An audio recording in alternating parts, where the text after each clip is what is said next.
November 14, 2013. Guys, we're looking at Hubble images from back in 2000. In the top left, this was during July, and the right was in August. But on July 20th is when linear exploded. You can see the fragments here, guys. And it's the European Space Agency is seeing the same things that I'm seeing, the comparison with Ison and linear. It's getting too close. This is a picture of linear as it brightened and had a straight gas trail that developed behind it. This was days before it exploded. I want to show you some similarities and read you some information. It said Hubble's close-up view shows a comet nucleus had been reduced to a shower of glowing mini comets.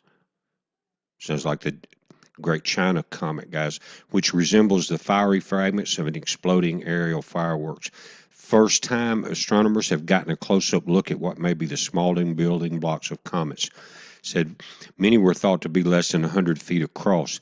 You can pause this and read it, guys, but the thing about this is that it says that this was the first time that linear had been inside the solar system. Does that sound familiar? It says it's the maiden voyage to the solar system after traveling for nearly the distance of a light year from the vast comet storehouse called the Oort cloud.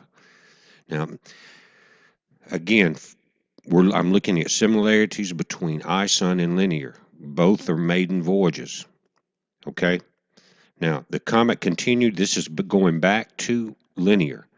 It says it continued to slow brightening as July progressed. By July 21st, the general consensus was that the comet's brightness was between a 6.6 and 6.8 mag, with the comet 5 to 6 arc minutes across and a dust tail 30 to 6 arc minutes long. And that's what you're seeing in the pictures.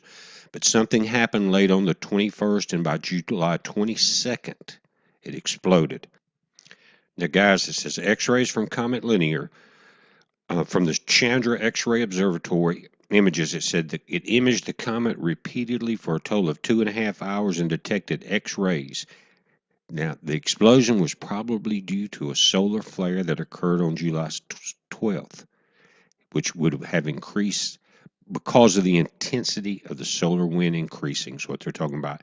And it said that in the collision, the solar ion captures an electron from a cometary object into a high energy state. The solar ion then kicks out an X-ray as the electron drops to a lower energy state, just like a solar flare. This is linear, guys. This was back then. Look at Ison tonight. It's getting so bright, people are reporting it, being able to see it almost with the naked eye from Louisiana all the way across the United States and across the world. Guys, get on your stellarium. Some are seeing it clear in binoculars. This is Ison tonight, getting that long jet trail. See that? You've got 4 or 5 other tails besides that one. And look at the size now of the comet. Guys, just too many similarities. Now here's where it doesn't get any better. This is the JPL of linear. It was not a sundiver. See that? It had just came inside the orbit of Venus the same way that Ison has just done. Now notice that today's date, November 2013, and that linear is not showing up. I'm going to back this up. Notice now it's July 20th, 2000. This is when it started to explode. It was coming down above Earth. And you notice, if you'll notice the sun distance right above this marker, 0.77 AU. Now, notice the dates are changing. Ison is 0.6 AU from the sun.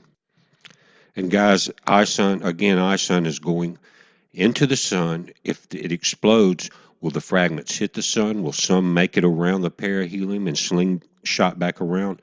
And guys, when something like that happens, you know it's got to change the path. And there's other reports too saying now it's hard to see what's inside it because of the brightening. It's not just me. It's a heads up, guys. We need to watch this close. Be safe.